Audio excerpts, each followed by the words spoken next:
Kalau halal lambat. Lambat juga. Nak jawab aku tak tahu esok. Lepas tu lepas lah. Tapi kena tanya tak? Kena tanya juga, lambat juga. Orang lain yang tak ada reta langsung tak tanya. Yang tak ada reta langsung tak tanya.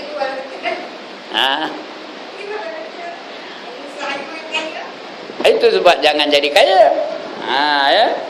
Itu sebab orang yang masuk syurga tanpa hisap ialah mereka-mereka yang terlalu miskin tapi redha dengan kemiskinannya. Apa dia? Dia mencuri aja.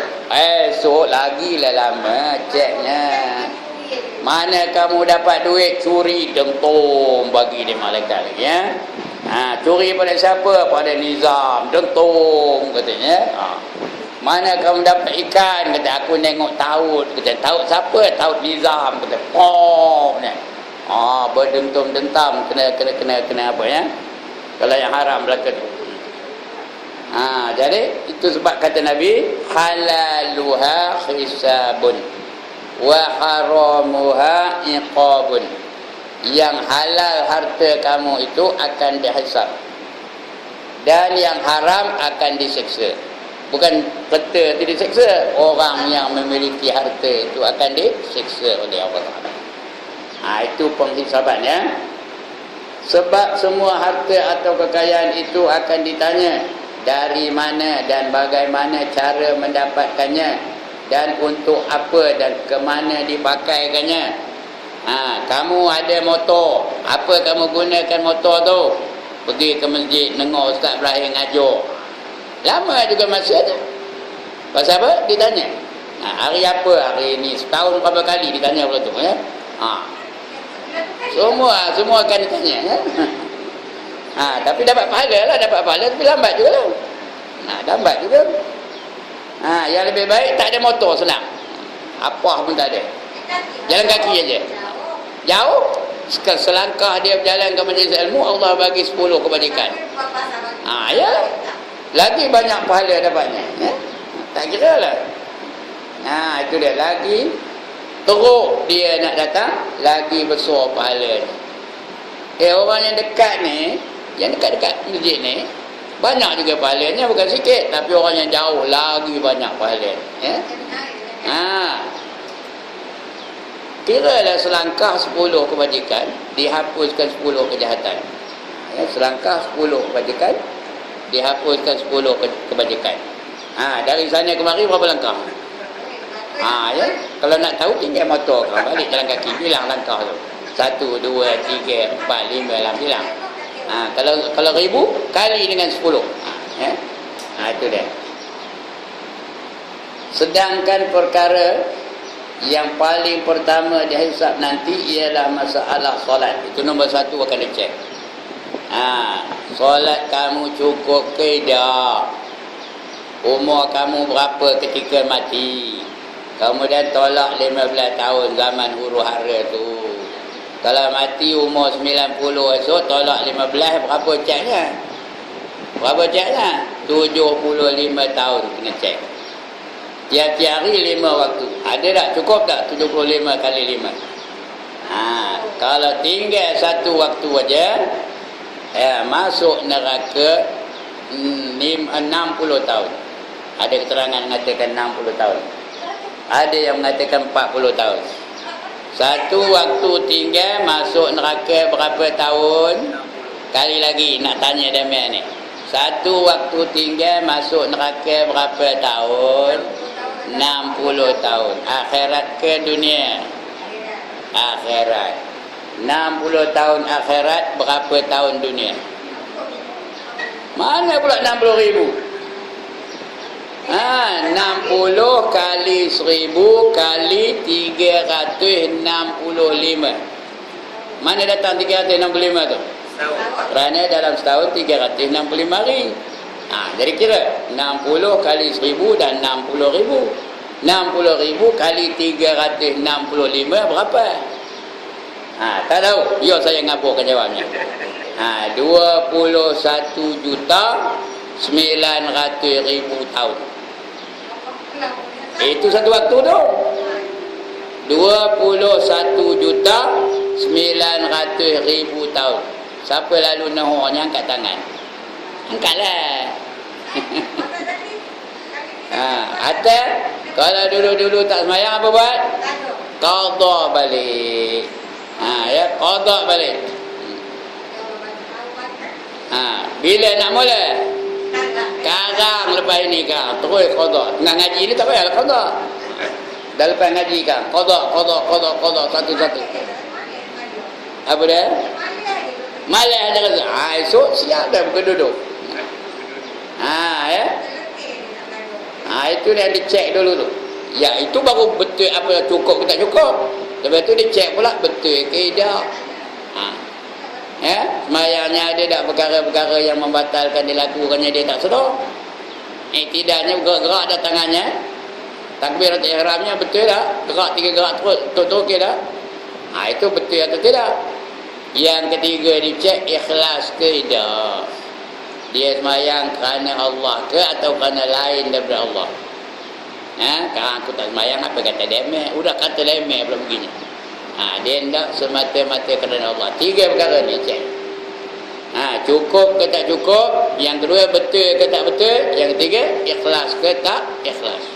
Itu akan ditanya nanti. Itu baru semayang, puasa, haji, menutup aurat, sedekah, ikhlas ke tak, betul ke tak, cukup ke tak. Semua akan ditanya satu persatu. Ada tak pernah dengar summalatus alunna yauma idzin anin na'im? Ada tak pernah dengar? Surah apa? At-Takasur. Kemudian kamu akan ditanya tentang segenap nikmat yang kamu terima. Semuanya akan ditanya oleh Allah Ta'ala. Tak ada satu pun yang tertinggal. Kamu makan apa? Mana dapat? Udah dapat tenaga apa? Kamu gunakan tenaga itu. Macam mana cara kamu makan? Semua akan dicek oleh Allah Subhanahu Wa Ta'ala. Kamu ada ilmu. Ada tak ilmu? Dari mana datangnya dapat ilmu itu? Apa kamu gunakan ilmu itu? Ngajar orang lain, ngapa tak ngajar? Ada peluang ngajar, ngapa tak ngajar? Ngajar ni bukan mesti ada kelas macam ni aja dah. Bila-bila pun tengah jumpa orang tak tudung tu khabar. Ngapa kamu tak tudung kata. Marah tak apa kalau Tuhan marah. Orang marah lantaklah babi tampar. Kalau Tuhan marah, siapa lalu nak ni? Orang marah tak apa. Habis-habis tamparnya, habis-habis dia kejarnya, habis-habis dia makinya. Tapi kalau Tuhan marah macam mana? Tak lalu kita nak ya. Itu dia tuan-tuan, perempuan. Baik, itu solat ya. Ialah masalah solat iaitu sembahyang dan pembunuhan. Kalau ada membunuh apa-apalah, membunuh orang ke, membunuh binatang ke, semua akan ditanya nanti. Sabda Rasulullah sallallahu alaihi wasallam, yang pertama-tama dihisab atas seorang hamba ialah solatnya. Dan yang pertama-tama dihukum antara manusia ialah masalah darah, iaitu pembunuhan. Nabi kata yang membunuh dan yang terbunuh dua-duanya masuk neraka. Al-qatil wal maqtul finnar, kata Nabi.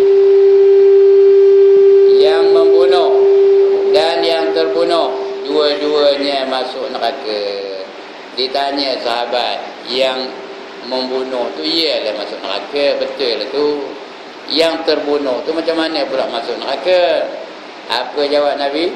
Yang terbunuh tu kalau dia tidak membunuh, yang terbunuh tu kalau dia tidak terbunuh, dia akan membunuh. Pasal dia bergaduh. Dia pakai pedang, saya pakai kerih, bersilat pula tu. Bersilat dengan Nizam pakai kerih. Nizam pakai pedang. Hati dia pedang dah, pancungnya habis, putus kepala saya umpamanya. Apa jam? Apa jam? Matilah saya. Bila mati, Nizam masuk neraka. Saya pun masuk neraka juga. Kerana berbunuh-bunuhan tu bukan kerana Allah. Ya, bukan kerana Allah. Kami bergaduh pasal apa? Bukan pasal perempuan. Kami bergaduh pasal apa? Pasal bergaduh pokok di sempadan. Pokok apa? Pokok terung rembang. Jadi itu yang masuk neraka tu. Tapi kalau berbunuh kerana Allah, dapat pahala. Orang perang tu berbunuh ke tak? Orang perang tu gosok-gosok je ke? Berbunuh lah, tapi dapat pahala. Mesti di jalan Allah. Itu dia suruh kita berjuang di jalan Allah. Okey. Nah, yang pertama-tama dihisab atas seorang hamba ialah solatnya. Dan yang pertama-tama dihukum antara manusia ialah masalah darah, iaitu pembunuhan. Ya, riwayat daripada Nasa'i dan Ibnu Mas'ud radhiyallahu anhuma. Beberapa ayat Al-Quran menerangkan ada manusia yang masuk syurga tanpa perhisaban. Ada orang masuk syurga tanpa hisab. Tak ada cek-cek, terus masuk syurga ni. Siapa? Ada 7 golongan. Ya. Ada 7 golongan. Masuk syurga tak ada cek. Terus aja ada VIP entrance, masuk aja. Yang pertama Rasul-Rasul. Ada ke Rasul? Orang perempuan ada Rasul lah. Dah tak masuk yang pertama. Yang kedua Nabi-Nabi. Ada ke tak ada? Tak ada. Yang ketiga sahabat-sahabat besar. Abu Bakar, Umar, Osman, Ali, Abu Talha, Bilal bin Rabah. Ada? Tak ada juga. Dah 3 golongan tak ada. 7 ni tinggal berapa? Tinggal 4. 3 dah tak ada. Yang keempat, orang-orang yang mati syahid. Ada tak? Ada ke tak ada? Ini ada. Ada. Zaman ini ada, zaman dulu ada, zaman akan datang pun ada. Yang mati memperjuangkan Islam. Termasuk kita kejap ni. Kerana kita berada dalam majlis ilmu. Kalau kita mati kejap ni tak sempat balik, maka kita dikira syahid di jalan Allah. Tak ada balik, baru nak balik, timpa dia nyok. Tambah masjid dia banyak nyok keliling kan? Lalu baru kau nyok tu tengah sembang, anu balik mana? Tengah sembang je. Timpa dia nyok dia kata. Mati dia, mati syahid itu, syahid akhirat. Ataupun tengah sedap nengok, tiba-tiba stroke. Tahu stroke? Jantung, serangan jantung. Mati. Mati syahid itu. Kerana dia mati sedang berada di dalam majlis ilmu. Itu syahid akhirat. Dia orang syahid ni dia masuk syurga tanpa hisab. Dosa-dosanya tak dikira, dihapuskan semua. Dah ada. Siapa nak mati kejap nak katakan? Tanda ya Allah dia meh. Siapa nak mati kejap nak katakan? Tengok saya angkat-angkat lah. Nak tahu tengah ngajar ni mati dah. Syahid tu. Tambah saya baru mengalami kematian saudara saya tahu. Adik saya meninggal dunia di Pahang, di Kuantan. Adik tahu, adik betul. Adik kandung. Umurnya 63 tahun. 12 hari lepas itu kakak saya pula meninggal dunia. Dua-dua meninggal dunia tahu. Kakak saya meninggal dunia umurnya 78 tahun. Tinggal saya seorang aja terkonting-konting. Kok mau kejap ni matilah. Mudah-mudahan mati syahid lah tu. Doa-doa lah ya Allah mampu kalau ustaz tu kata. Tak ada orang ngaji, orang lain dia ngaji, apa salahnya? Tinggal saya seorang. Dulu ada kakak, ada adik, ada abang. Abang dah lama dah tak adanya. 4-5 tahun dah tak adanya. Lepas tu adik, lepas tu kakak pula. Itu nunggu saya giliornya. Tunggu-tunggulah, dengar-dengarlah abah ya. Noah, dengar-dengarlah abah. Abah ustaz kena. Kalau ingat mati seorang lah. Entahlah. Dia kalau ingat pun mati juga, tak ingat pun mati juga. Bersedia untuk mati, mati juga. lupa mati juga. Ya. Itu dia ya. Yang kelima, wali-wali. Ini masuk syurga tanpa hisab. Wali-wali. Ya. Kami dah jadi wali dah. Nizam dah jadi wali. Saya dah jadi wali. Noah dah jadi wali. Belum? Ada? Itu main anak lelaki perempuan. Perempuan wali lah tu. Wali itu tak masuk. Itu wali nikah. Yang dikehendaki wali Allah ya. Wali-wali Allah seperti Imam Syafi'i, Imam Hanafi, Imam Maliki, Imam Hambali. Lagi seperti Syekh Qadir Jailani, seperti Imam Suyuti, seperti Ibrahim bin, bukan Ibrahim Ista. Ibrahim apa? Ibrahim bin Adham ya. Ibrahim bin Adham. Seperti Syekh Junaidil Baghdadi. Itu wali-wali Allah. Ya, apa? Ya, Hasan Basri ya. Imam Hasan Basri, Hasanul Basri. Ya. Itu wali-wali. Itu yang kelima. Yang keenam, orang yang sangat sabar. Orang yang sangat sabar. Kita lah tu. Ya, orang yang sangat sabar. Tapi sabar tu bukan monyok aja. Ya. Apa tunggu lagi tina orang dah azan sembahyanglah. Nantilah dulu sabarlah. Itu bukan sabar. Itu apa kelon? Itu penyegan. Pemalas. Dia sabarnya ada 3 tuan-tuan dan puan-puan. Yang pertama sabar mengerjakan yang wajib. 3 jenis sabar ya. Yang pertama sabar mengerjakan yang wajib. Apa yang wajib dia buat. Nak buat tu sabar tu. Nak semayang kena sabar. Nak mengaji kena sabar. Nak menutup aurat kena sabar. Nak berzakat kena sabar. Nak naik haji kena banyak sabar. Sabar pada mengerjakan yang wajib. Yang kedua sabar daripada melakukan yang haram.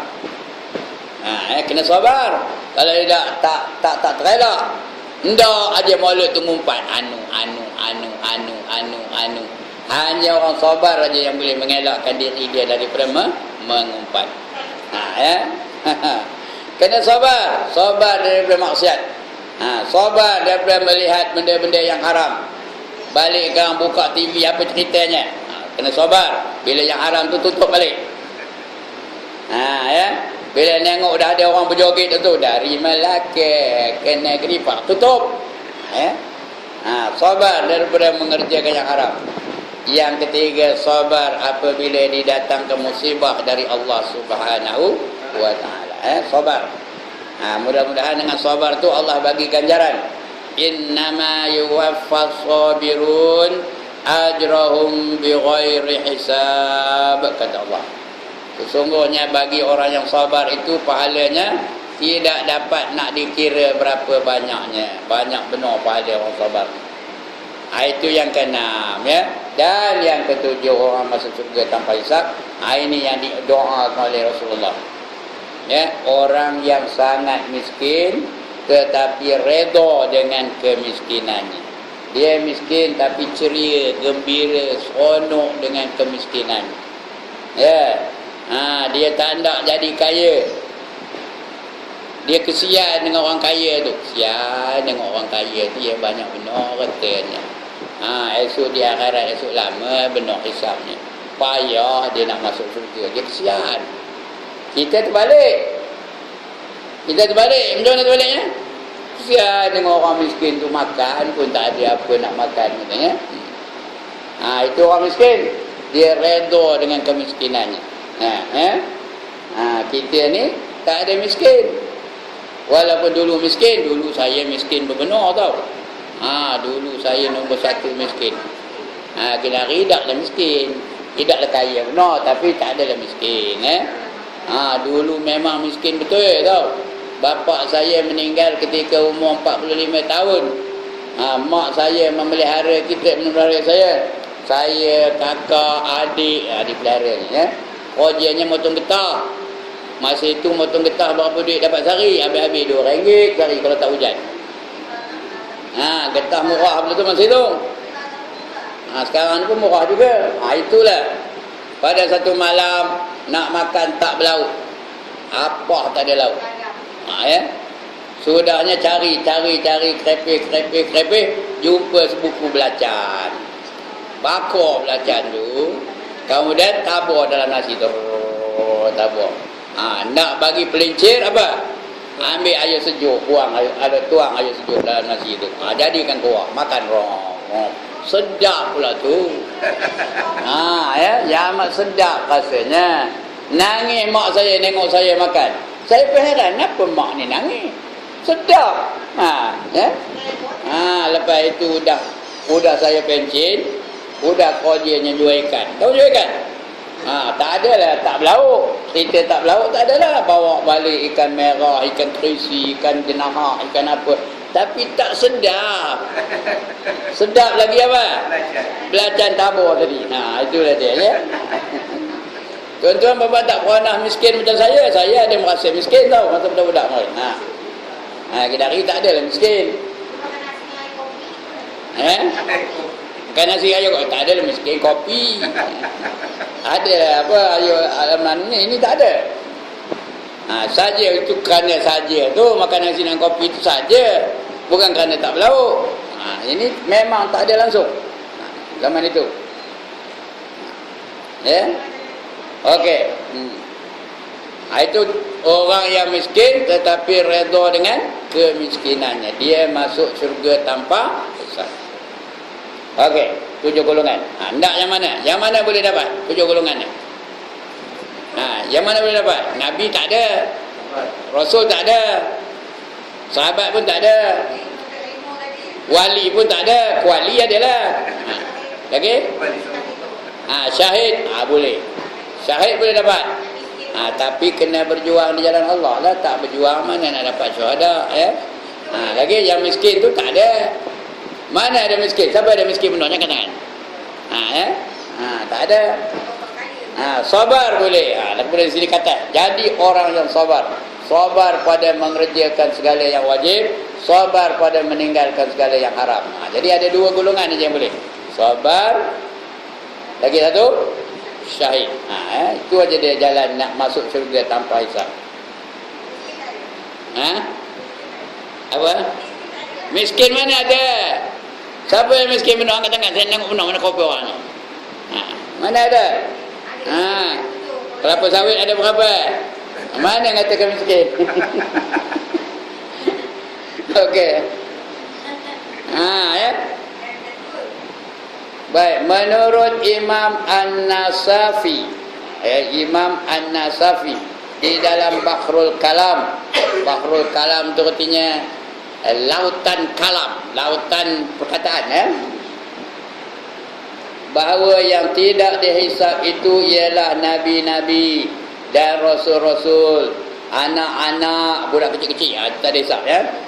Kanak-kanak dan orang-orang yang beriman dan 10 orang yang diterangkan oleh Rasulullah sallallahu alaihi wasallam, iaitu 4 orang khulafaur rasyidin dan 6 orang lagi sahabat. 10 orang aja yang masuk surga tanpa hisab ya. Iaitu Abu Bakar As-Siddiq, Umar ibn al-Khattab, Uthman bin Affan, Ali bin Abi Talib, Sa'ad bin Abu Waqqas, Sa'id bin Abdullah Al-Ansari, Az-Zubair, Ibnu Awam, Talha bin Zaid, Abu Ubaidah, Amir ibn Jarrah dan Abdurrahman bin Auf. Itu aja yang dijanjikan oleh Rasulullah. Ada lagi tapi tak ada dalam sabda Nabi ya. Tapi mereka ni pun masuk syurga tanpa hisab juga. Salah seorang darinya namanya Bilal bin Rabah itu pun masuk syurga tanpa hisab juga. Tetapi menurut umumnya ulama-ulama di antara nabi-nabi dan rasul-rasul pun ada juga yang dilakukan perhisaban dan pertanyaan kepada mereka oleh Allah. Itu menurut umumnya ya. Nabi-nabi pun ada dihisab. Tapi bukan dah masuk syurga berhisab, tidak dihisab dulu, lepas itu berdapat masuk syurga ya. Ya. Dan tentu saja pertanyaan berkenaan dengan risalah. di dalam syurga besok akan ditanya. Sudah masuk syurga dulu baru tanya. Nabi-nabi tu, ya, rasul-rasul tu dah masuk syurga baru ditanya. Mula-mula dipanggil Nabi Musa dalam syurga ni. Sudah masuk dulu dalam syurga baru ditanya. Ditanya Nabi Musa, sudahkah kamu sampaikan risalah aku? Sudah, kata Musa. Lepas tu disuruh baca. Musa pun baca kitab yang diturunkan kepadanya. Apa nama kitabnya? Udah. Apa nama kitab yang diturunkan kepada Nabi Musa? Taurat. Dia pun baca Taurat. Itu dipanggil pula Nabi Isa. Udahkah kamu sampaikan risalah aku kepada umat kamu? Udah, kata Nabi Isa. Lepas tu Allah suruh baca daripada apa namanya? Nabi Isa apa kitabnya? Ya Allah, Injil. Dia baca, dia pun baca dari Injil. Lepas tu dipanggil pula Nabi Daud. Ya? Udahkah kamu sampaikan risalah aku kepada umat kamu? Sudah, kata Nabi Daud. Disuruh baca. Nabi Daud pun baca daripada apa? Kitab apa namanya? Zabur. Bila dia baca, kita yang dalam syurga ni, ya, khayal. Apa arti khayal? Tak sedorkan diri kerana terlalu nikmat mendengar suara Nabi Daud. Suara Nabi Daud tu tahu, kalau dalam dunia dulu dia baca Zabur tu, burung tengah terbang berhenti tahu. Kenapa berhenti? Nak dengar suara Nabi Daud. Dia berhenti di udara, bukan berhenti singgah, bukan hinggap dah. Dia berhenti nak dengar suara Nabi Daud. Itu dia punya hebat suaranya, sedapnya, merdunya. Kita pun khayal mendengar suara Nabi Daud. Ya, ndak ke tak nak? Ya, sekali lagi, ndak ke tak nak? Kalau ndak, kena masuk syurga dulu. Kalau tak dapat masuk syurga, tak merasa. Itulah nak mati kejap ni. Kalau mati kejap ni, dapat masuk syurga tanpa hisap, dapat dengar suara Nabi Daud. Kemudian dipanggil pula Nabi Muhammad sallallahu alaihi wasallam. Ditanya Nabi Muhammad, sudahkah kamu sampaikan risalah aku kepada umat kamu dan juga manusia dan jin? Jawab Nabi, sudah. Kemudian Allah suruh Nabi Muhammad baca dari kitabnya, iaitu Al-Quranul Karim. Nabi Muhammad pun baca daripada surah Al-An'am.